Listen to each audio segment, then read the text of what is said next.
Pinang ang ina.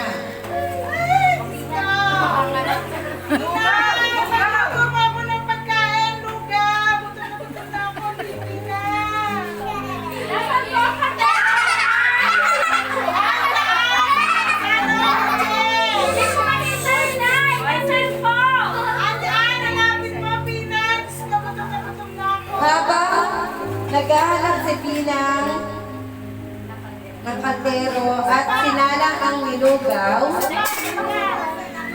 ang sandali na nasaan? Iska, Pinang! Sana magkaroon ka ng maraming mata para makakalahan mo sana, Pinang! Ay, eto pala. Iska, Pinang! Ano ba yan? Ay, ang posporo nasaan? Iska, Pinang!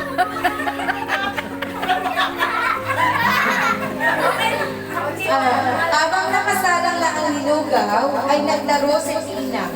Naging tila kanyang tuloy ang pagkaluto sa lugaw. Pinang! Nasaan ka na? Gutom na ako! Ilang araw na ay masama pa rin ang pakiramdam ni Aling Rosa. Napitan tuloy magtrabaho si Pinang.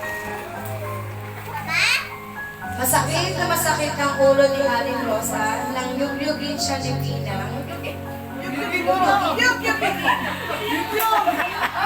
Para makalaman saan lahat ito nakalagay. Ay, nagawa ko na. Luto na ang lugaw. Iska, Pinang! Si Pinang na para makita ang hinahanap, umalis si Pinang sa bahay. Hapon nang tawagin ni Aling Rosa si Pinang, hindi ito sumagot. Pinang! Ay, saan ka ba, Pinang? Mga kapitbahay! Magaling na si Aling Rosa, ay hindi pa rin nabalik si Pinang. Pinang!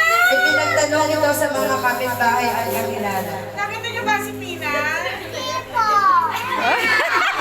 Nasaan si Pinang? Gutom na ako, Pinang! Ilang araw Iska, Pinang! ay napansin ni Aling Rosa ang kakaibang halamang tumubo sa kanilang likod bahay.